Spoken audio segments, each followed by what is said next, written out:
Mesdames, Messieurs, nous reprenons le voyage à bord du train littéraire. Cette fois-ci, nous sommes avec notre grand frère. Notre grand frère, pourquoi nous l'appelons comme ça? Parce que nous autres qui avons débuté dans la poésie et qui partions tout le temps au CCF, c'était lui qu'on trouvait là déjà dans la bibliothèque de l'Institut français, qui nous encadrait, qui nous conseillait. Lui, c'est Ousmane Diarra, que je vous demande d'applaudir très très fort. Voilà, il est bibliothécaire à l'Institut quand même depuis novembre 1988. Vous imaginez, ça fait combien d'années? 32 ans. Moi, je n'ai pas dit le nom de quelqu'un, mais ça se comprend. Ça se comprend. Ok, donc nous sommes avec M. Diarra ce soir pour son livre Vieux Lézard, publié en 2006, qui a eu aussi les prix du prince Pierre de Monaco. Donc, tonnerre d'applaudissements toujours pour ces livres-là, Vieux Lézard. Mais après Vieux Lézard, il a écrit aussi La route des clameurs. La route des clameurs en 2014. Le même livre est réédité en 2018 et réédité encore en folio en janvier tout près, janvier 2020. Ousmane Diarra est auteur d'une vingtaine de publications, pour être plus précis, de 26 publications, toutes catégories confondues. Donc, tonnerre d'applaudissements, c'est un grand écrivain. Alors, Monsieur Diarra, bonsoir et bienvenue à bord du train littéraire. Bonsoir, Robert. Et question traditionnelle toujours, vos impressions d'être à bord du train? Je suis très heureux, je suis très heureux, l'espace c'est beau. J'ai été invité plusieurs fois à venir, mais je présente mes excuses parce que je loge loin, je suis en moto, je suis vieux. Donc, quand il fait tard, les jeunes du club des lecteurs le savent, je me sauve très vite. D'accord. Voilà. Vieux Lézard, Monsieur Diarra, qu'est-ce que ça veut dire en langue bamanankan? Basakoro. Ah, vous avez entendu? Et vous dites dans ces livres, Vieux Lézard, qu'il ne s'agit pas de votre propre histoire. Or, dans le public, certains disaient tout de suite que Basakoro, c'est votre propre nom. Mais vous commencez justement les livres par nous dire qu'il ne s'agit pas de votre histoire. Parce que vous dites, page 7, croyez-moi donc que ne me croyez pas. En tout cas, cette histoire, ce n'est pas celle de ma vie. Ma vie à moi n'a pas d'histoire.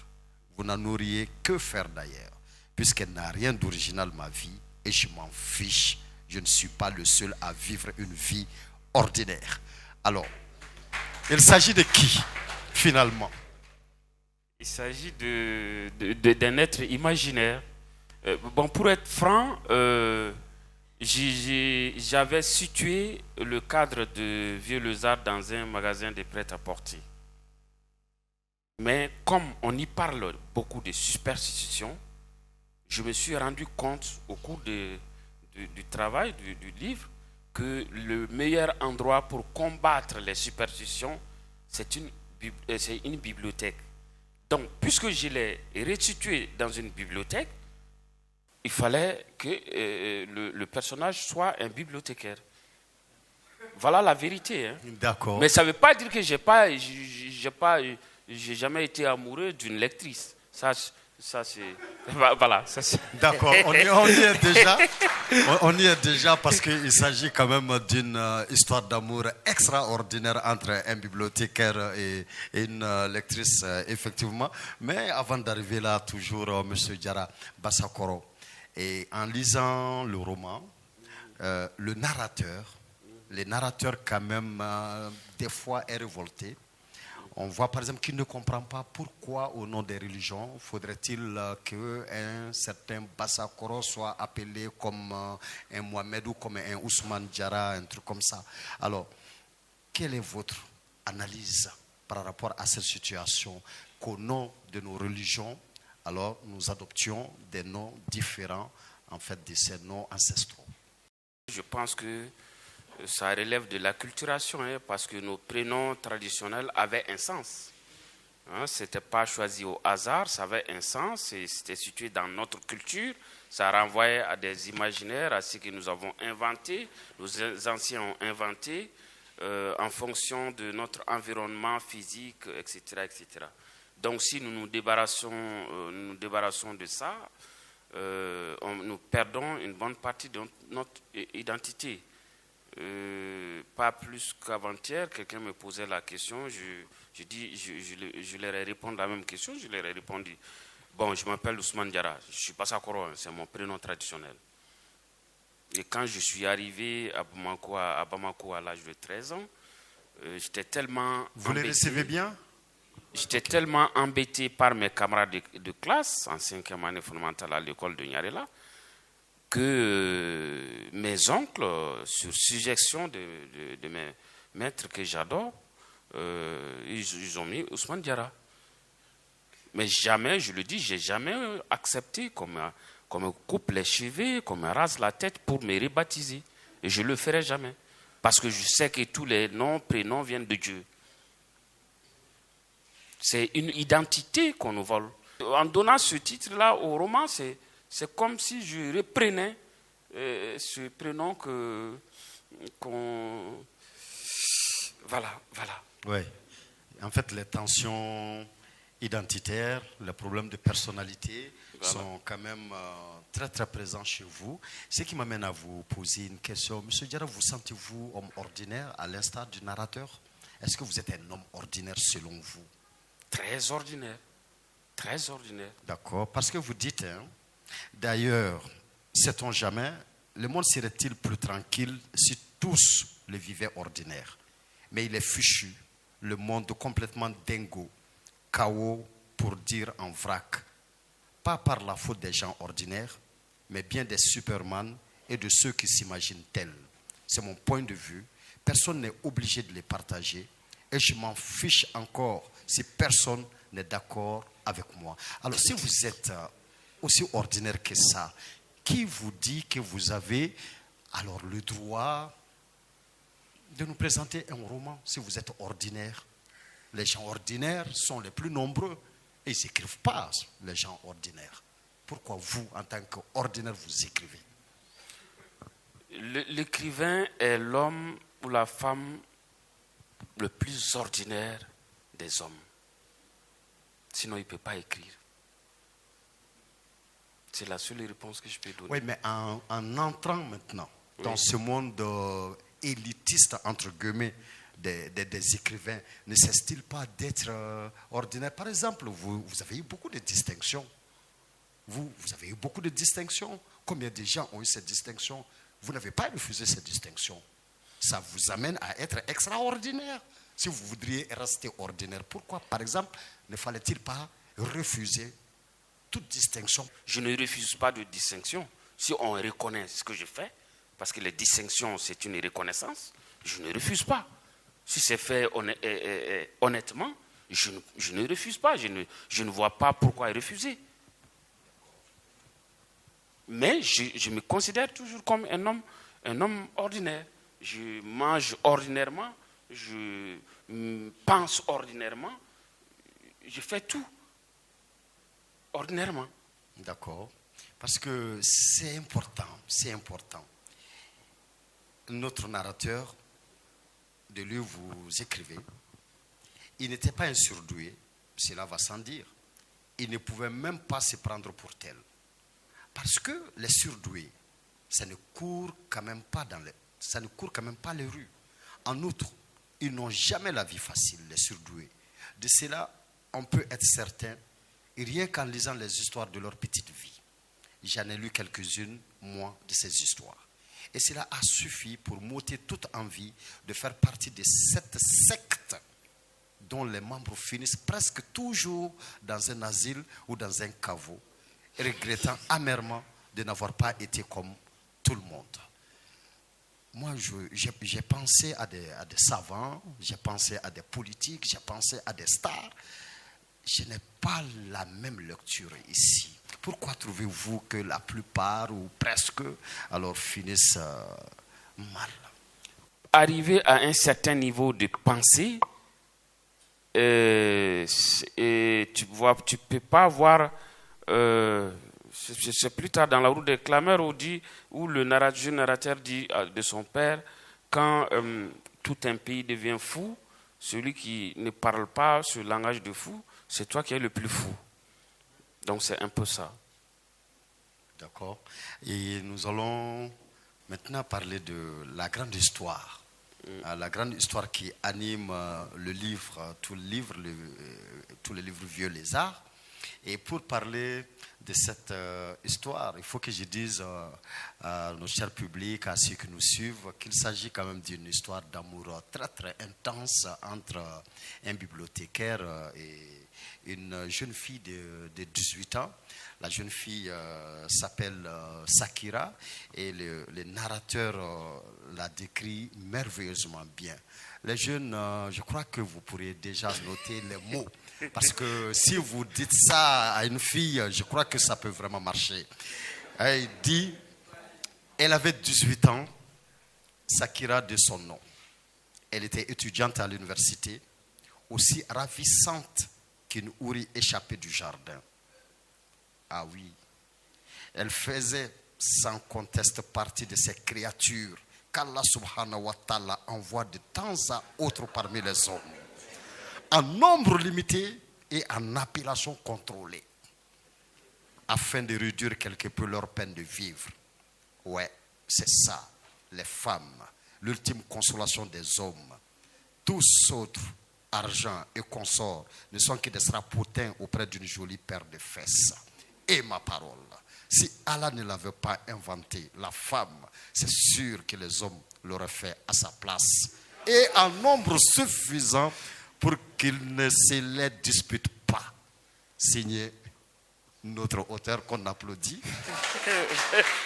Merci.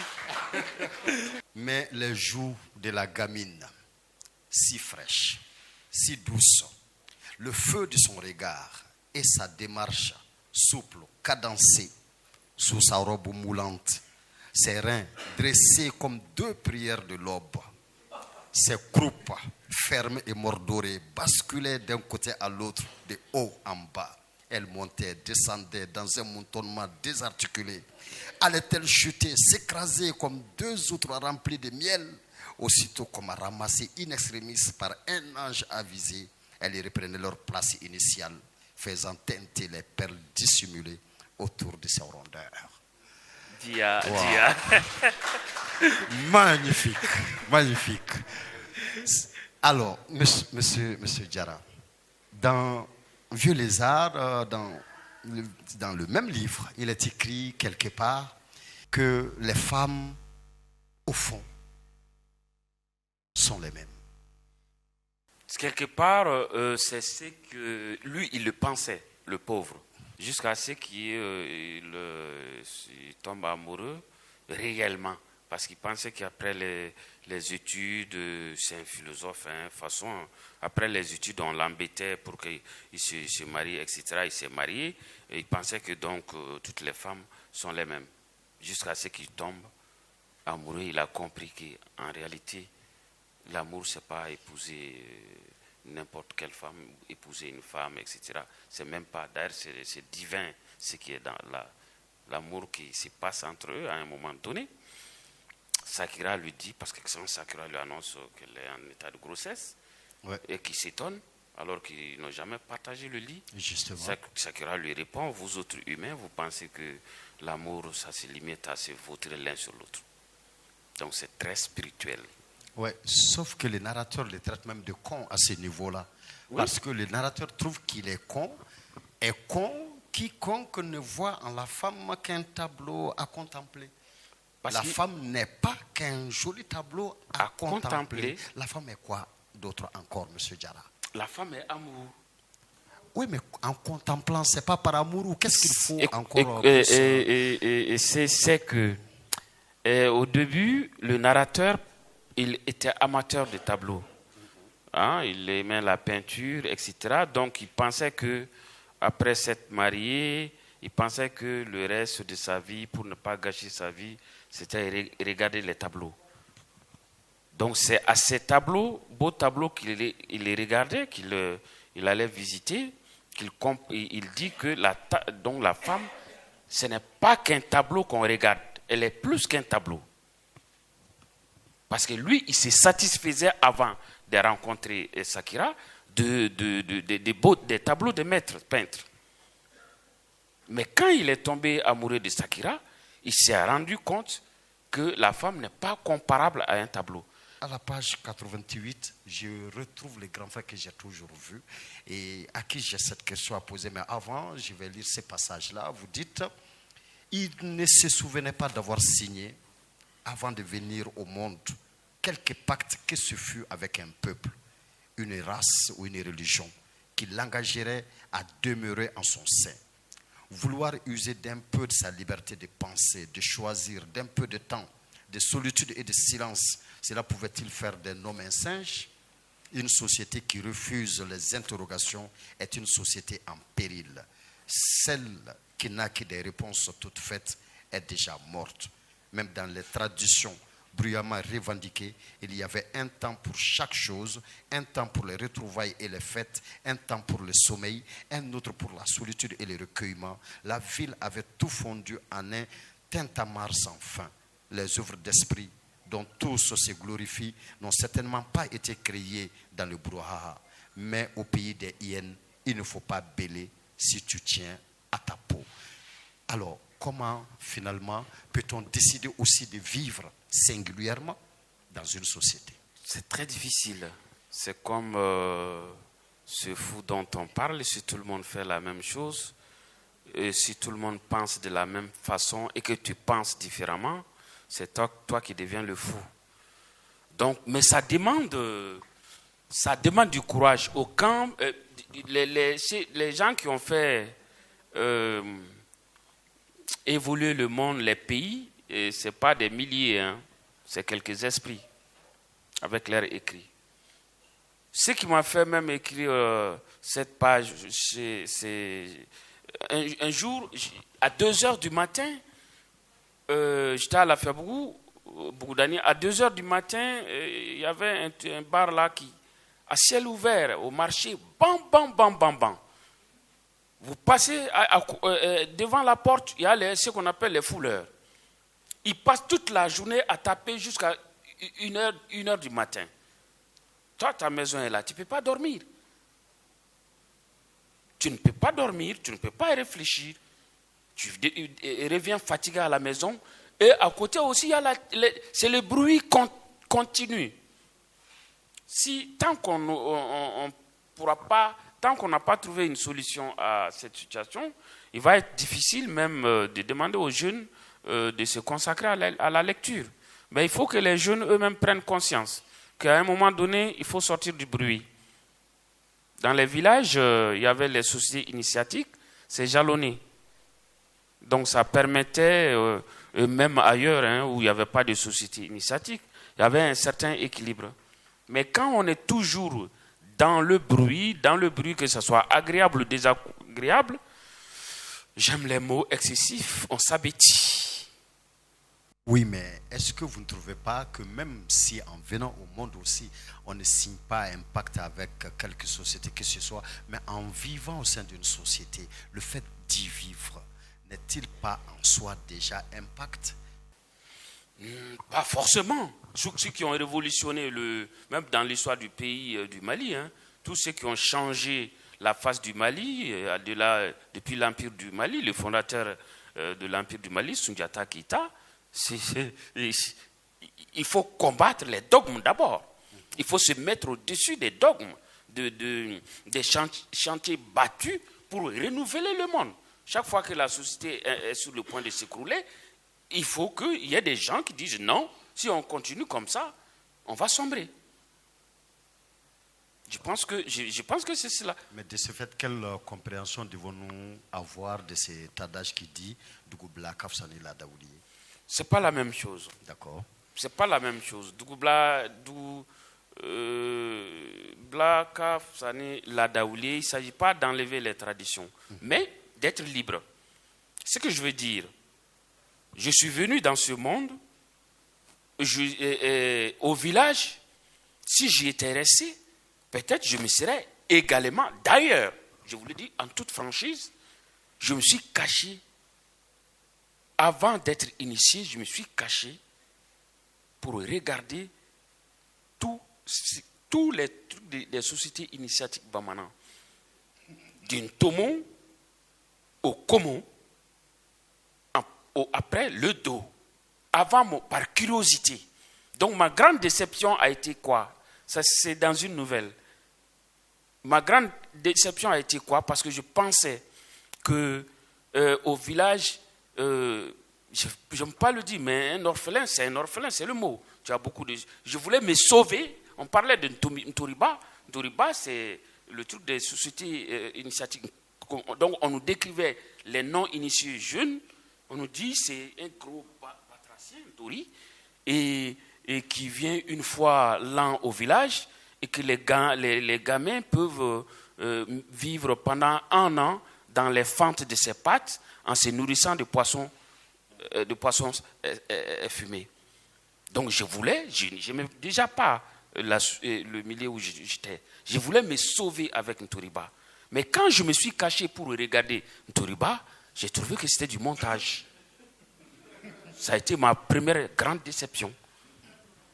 Donc si j'étais resté au village, peut-être je me serais révolté contre les mêmes choses. Comme aujourd'hui, je me dis, je ne suis pas d'accord que tout le monde, qu'on oblige. Avant de venir au monde, citons le livre. Moi, je ne me souviens pas avoir signé avec Dieu ou avec Allah qu'une fois au monde, je vais rester bambara, musulman, noir, blanc, etc., etc. Je suis un être humain comme tout le monde, comme les 7 ou 8 milliards, libre de m'habiller comme je veux, de manger ce que je veux, de parler la langue que je veux. Ça, c'est ma liberté. Mais quand ça manque dans un pays ou dans une société, cette société, c'est ankylose. C'est ça. Et quelqu'un qui pense comme vous, à quel regard aujourd'hui sur la laïcité au Mali? Je suis terriblement, vous le verrez dans Pagne de femmes, quand vous l'aurez lu, et plus loin dans La roue des clameurs. Chaque être humain sur terre est en mission. Toutes les religions, même les sciences, c'est dans le livre, c'est des quêtes obscures de ce chemin du retour au Seigneur. Donc on ne doit pas s'entretuer, s'insulter. Toi tu n'as pas le raison, tel n'a pas raison, etc. Les Bambara disent personne n'en est revenu pour raconter. Qui est revenu pour raconter? Voilà. Je ne vois pas pourquoi on s'entretue, pourquoi on se déteste, pourquoi on se hait pour ça. Pour moi, je parle franchement, ça relève de la bêtise. Nos anciens ne s'entretuaient pas pour des questions de religion. Je ne dis pas qu'ils ne se faisaient pas de guerre.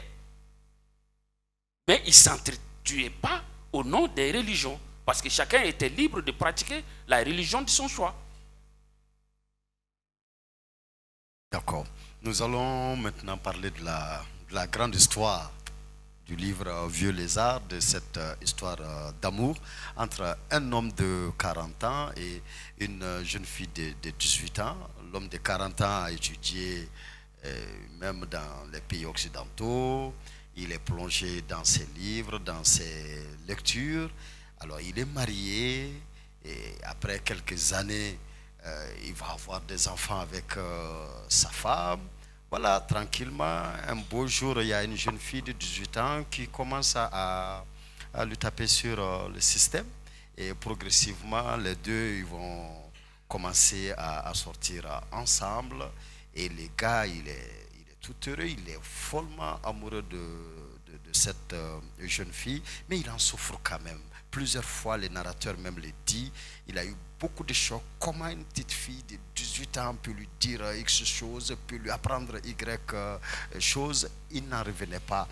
Est-ce que, au jour d'aujourd'hui, on peut dire que cette différence d'âge se ressent énormément encore aujourd'hui dans les couples. Parce que si on va dans le temps où alors on parle de cette histoire-là, nous avons l'impression que la jeune fille de 18 ans quand même qui a connu l'Internet, qui a connu tout ça, et l'autre de 40 ans, alors n'avait vraiment pas connu tout ça. D'ailleurs, vous évoquez tous ces films, toutes ces émissions de télé, alors qu'elle les regarde aujourd'hui.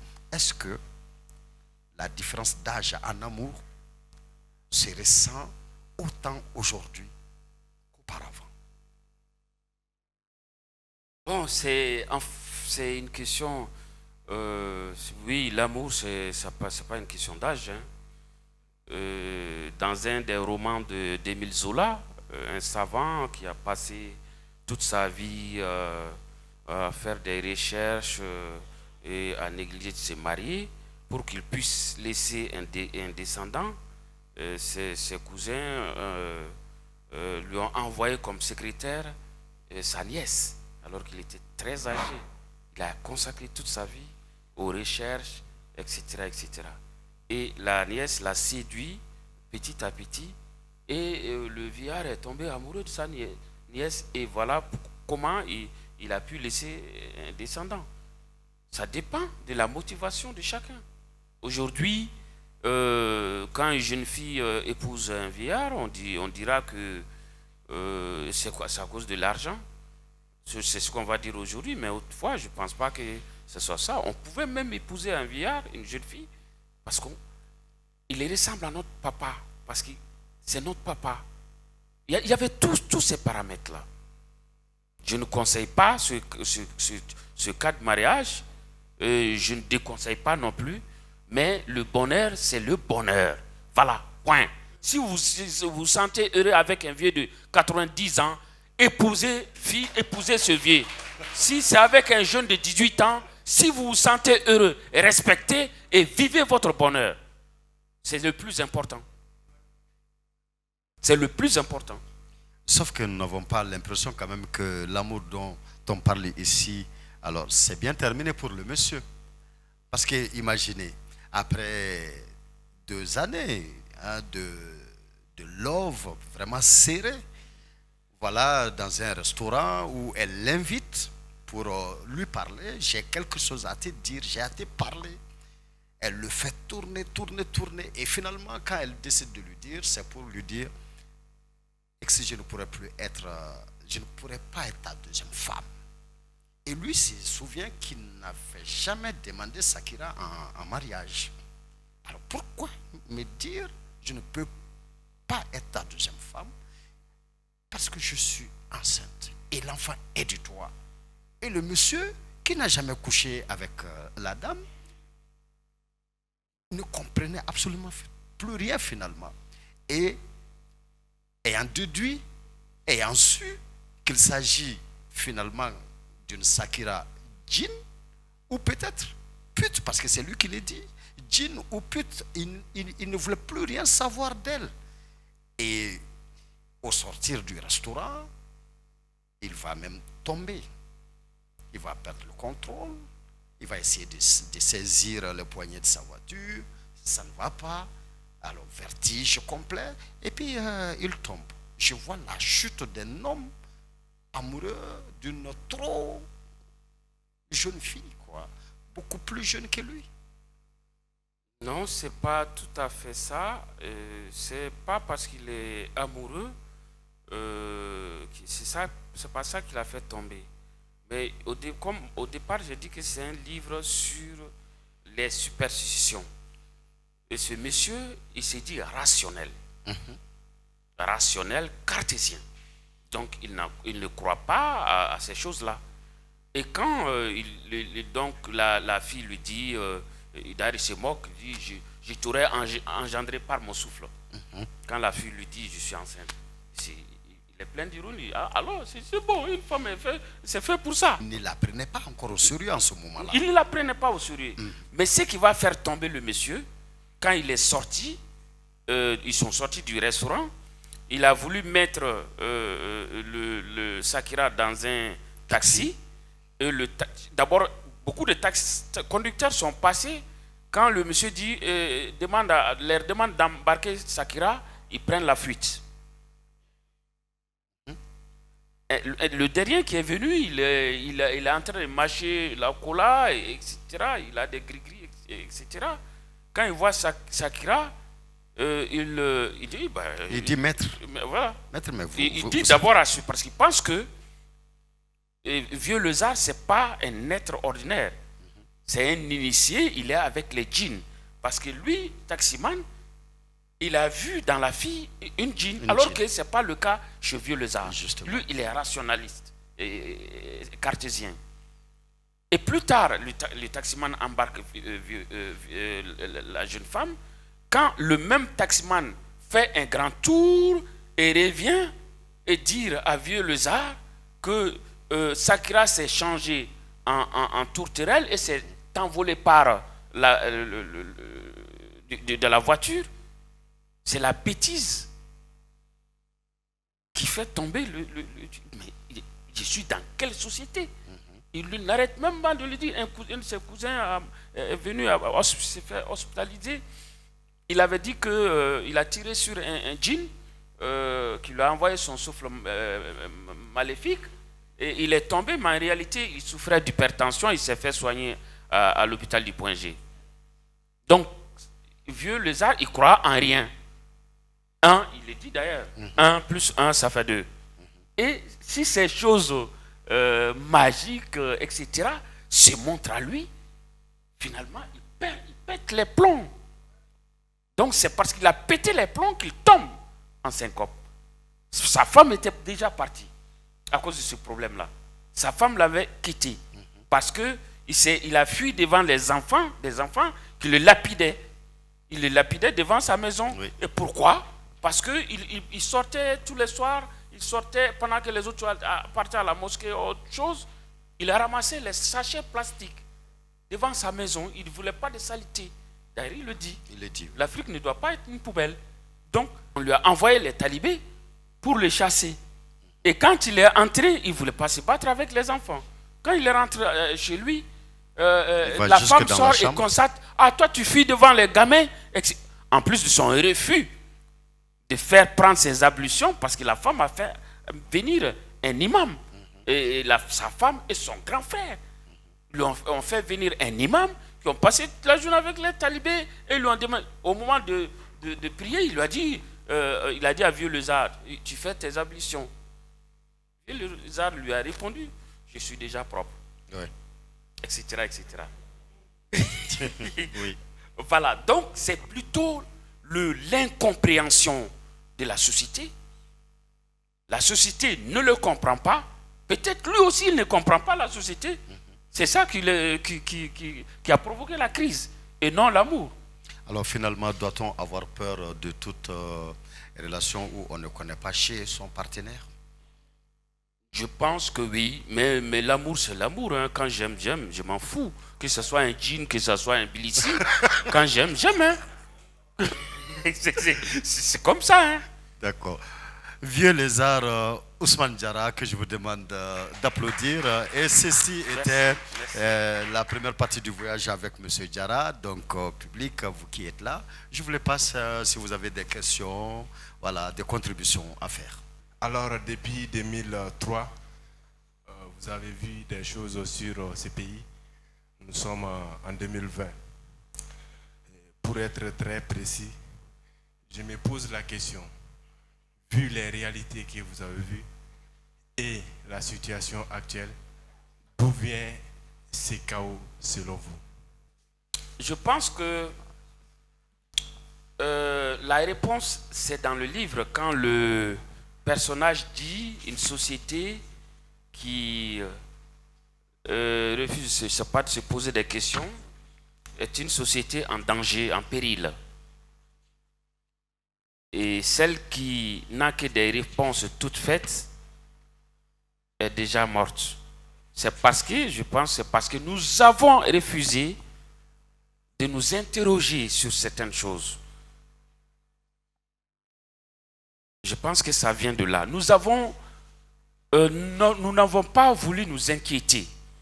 Souvent, je me dis, c'est pas pour dénigrer, même ma femme, mes enfants, pas ma femme, mes enfants, je leur dis, écoutez, une telle chose s'est passée, là, il y a tant de morts, militaires morts, etc. Je parle, je suis un fou, et ils sont entre eux, ils s'ennuient, ils discutent. Je dis, un jour là, c'est une bombe qui va tomber dans la maison, à ce moment, vous allez vous réveiller. C'est la réponse. Je pense que nous dormons beaucoup. Nous refusons de nous interroger, nous refusons de nous inquiéter. Et même la fuite de la lecture, quand les gens ne veulent pas lire, souvent ce n'est pas par manque de temps, hein. C'est parce qu'ils craignent, ils ont peur d'avoir peur. Parce que les livres, ça va les interroger. Ils vont être obligés de s'interroger sur leur comportement, sur la façon dont notre société marche. Ça va les inquiéter. Or, c'est dans le livre. Or, à quoi nous sommes habitués? Les griots, je ne dénigre pas les griots, j'ai tout le respect pour eux. Mais les griots, les griots nous disent, nous racontent notre passé brillant, etc., etc. Et les prêcheurs nous parlent de l'après-mort. Mais où est la vie là? Le passé brillant sur cette terre, et après on tombe dans l'après-midi, l'après-vie, c'est-à-dire à l'au-delà. Donc on ne s'interroge pas sur le présent. On ne s'interroge pas sur ce que nous sommes en train de vivre. Ça nous renvoie à une autre question, je l'ai dit au Burkina. Quand on dit Dieu est fouillé, Dieu est fouillé, le monde n'est rien. On dit ça, le monde n'est rien. Mais pourquoi mourons-nous par milliers en nous jetant à la mer pour aller chez ceux qui ont choisi de construire la vie, de construire le monde? Il faut qu'on se réveille. On ne peut pas demander à une jeunesse qu'on terrorise tous les jours. Tu vas mourir, tu vas en enfer. On ne peut pas leur demander de bâtir un pays, ni de se battre pour protéger leur pays. Ça peut choquer, mais c'est vrai. C'est vrai. Eh bien, c'est ça qui me révolte. C'est ça qui révolte vieux narrateur. Vieux Lézard, excusez-moi. Bonsoir tout le monde. Je remercie d'abord tonton Ousmane pour sa présence parmi nous. En fait, j'ai deux questions. Ma première question, quel est le rapport entre la tradition et la religion dans ces livres? Et ma deuxième question, pourquoi la superstition vous a poussé à écrire ces livres?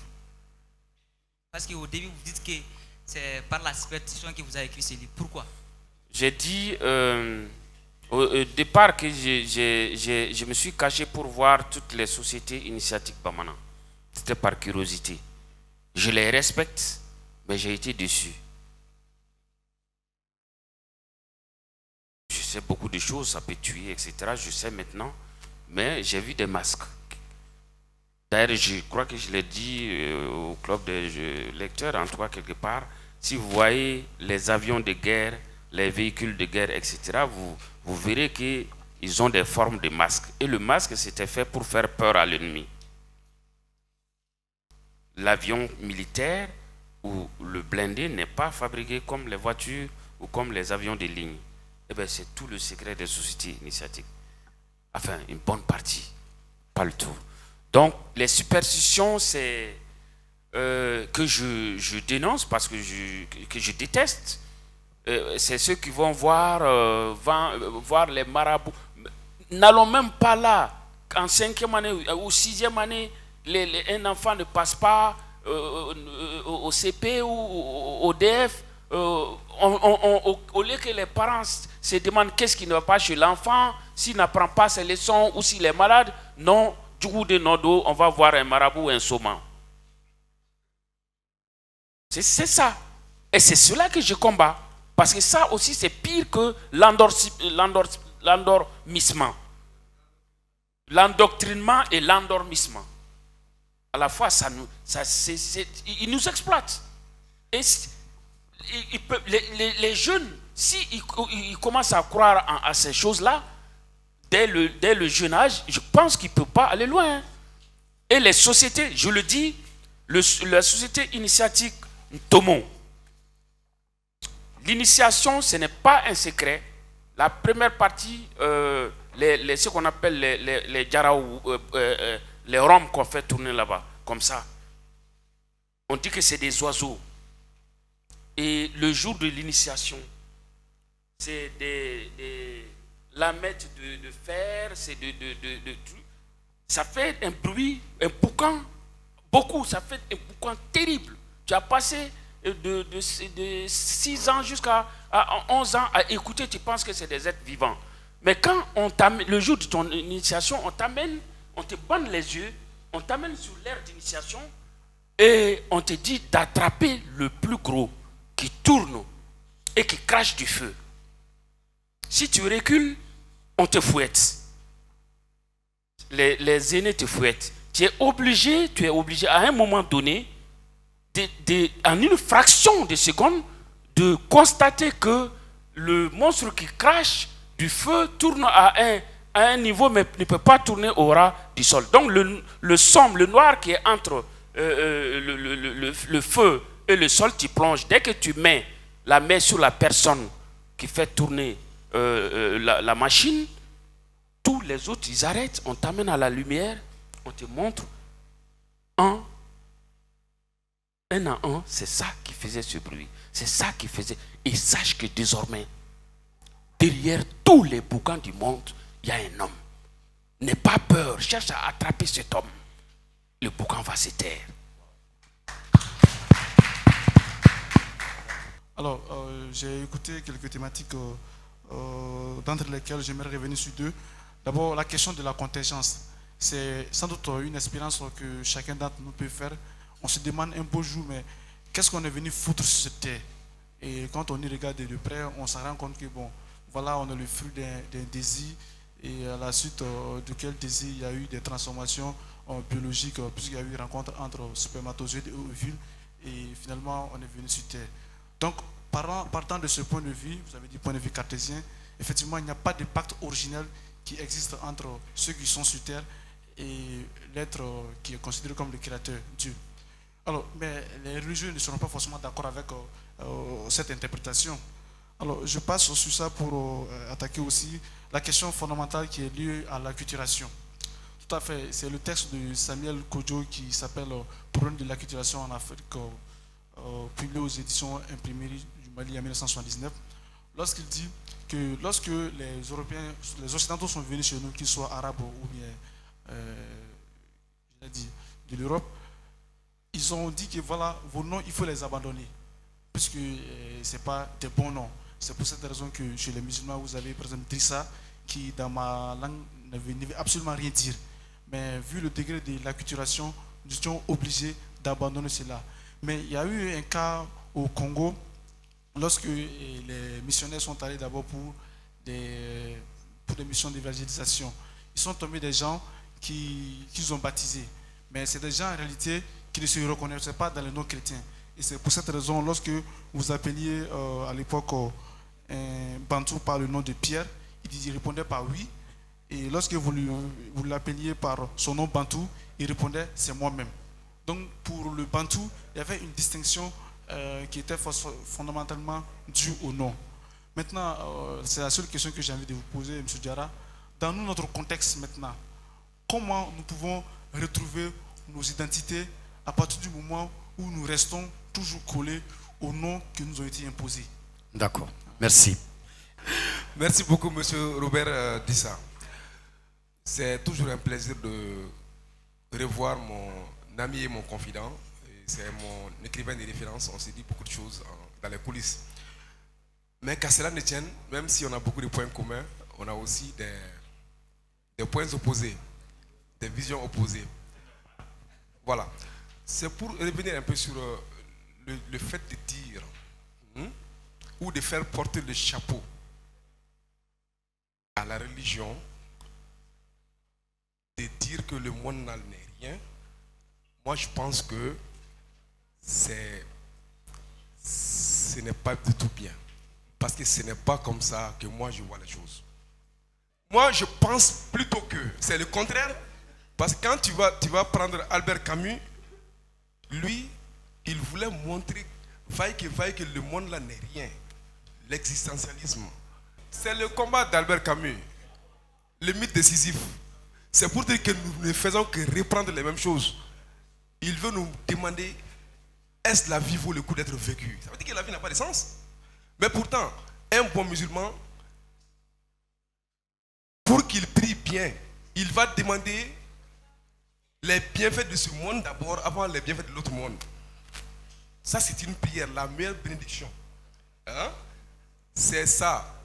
Rabbana atina fid dunya hasanatan wa fil akhirati hasanatan. Seigneur, donne-moi les bienfaits de ce monde et les bienfaits de l'autre monde.